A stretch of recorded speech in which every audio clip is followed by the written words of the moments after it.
Hello and welcome to another episode of Dating in the Wild. Today's episode is going to be about Finn. And Finn is on my mind because he lives in Las Vegas, and I was just in Las Vegas this past weekend. This is a great time to be in Las Vegas. It's March Madness season, and the ratio of men to women is in our favor.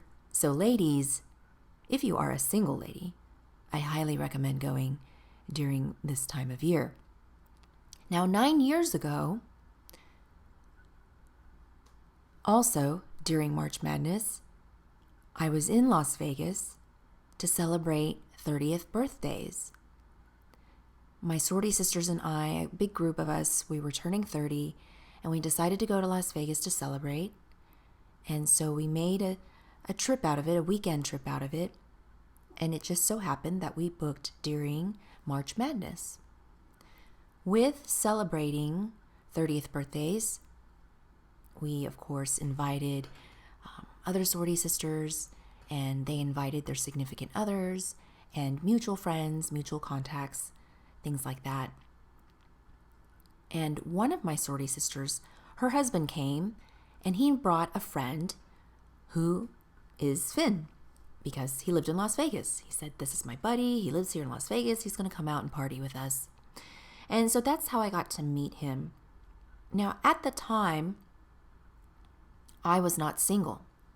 I was married at the time, so I did not meet Finn or any man on that trip with any kind of intentions of hooking up or, like dating them or anything like that. It was just literally a contact, someone new to meet. And so I left it at that. But, I stayed connected with not only him, but a couple of the other people that came to party with us, men and women, right? It was just people that I was meeting as mutual contacts. But then fast forward to about 2 years later, and at that point, I was single. I had already gone through my divorce. And several years ago, I was going to Vegas about twice a year for work. I really love Vegas, and I think that's partly why I, stayed in touch with Finn, was because I knew I was traveling to Vegas twice a year for work. And so fast forward to when I became single and going to Vegas, I hit him up on one particular business trip right before I went, and I said, "Hey, I'm going to be in Vegas. I would love to catch up with you. Let's grab lunch." So this particular Dating in the Wild story not only is about connecting with people that have mutual friends or mutual contacts that maybe you meet through mutual friends, but also the second point is that I asked him out. So ladies, don't be afraid to ask out someone that you might be interested in. I think it doesn't always have to be one-sided. It doesn't always have to be the man asking. In heterosexual relationships, I don't think it necessarily has to always be the man asking someone out.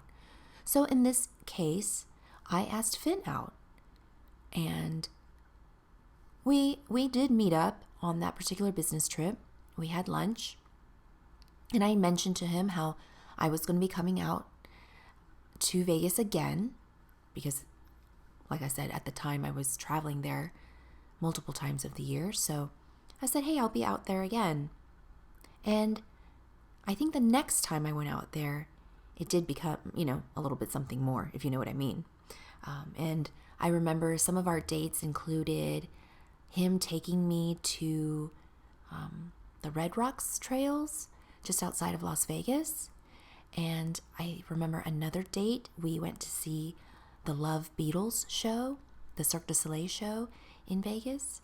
So we had a lot of fun, and it was great, but it was long distance. He lived in Las Vegas. I lived in Austin at the time. So I think neither one of us wanted to move. Neither one of us really felt that the relationship was going to be anything serious, and I think neither one of us really was like, "Oh, I really, really like you. I really, really want to get to know you better. I mean, we got to know each other better. And that's when you find out, like, oh, well, we can be friends. I don't think we're compatible in a romantic sense, I guess you could say. So we stayed in touch as friends. I didn't have a desire to move to Las Vegas, and he didn't have a desire to leave the Las Vegas area. So, we just kind of stayed in touch and stayed friends. And back to the fact that I was in Las Vegas this past weekend, and that's why he's on my mind. I was headed out to Las Vegas, and I texted him.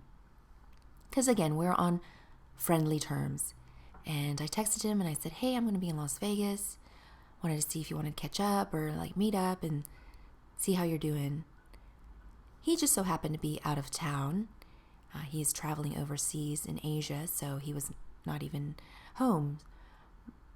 But I guess the point of today's story is, again, put yourself out there, connect with mutual contacts if you have an interest in getting to know them a little bit more, maybe perhaps getting to know them romantically, to find out if it is going to lead somewhere. In my case, it didn't lead anywhere, and that's okay. We're just friends. And then also that second point of me asking that person out instead of waiting for someone to ask me out. I think if you are living fearlessly and wanting to be brave and you have that desire to get to know someone, then feel free to go and ask that person out for coffee, for drinks, for a lunch date, happy hour, dinner, whatever the case may be. So that's what happened there, and that's my story of Finn. Thank you for listening to another episode of Dating in the Wild. I hope you get out there and date in the wild. Thanks. Bye-bye.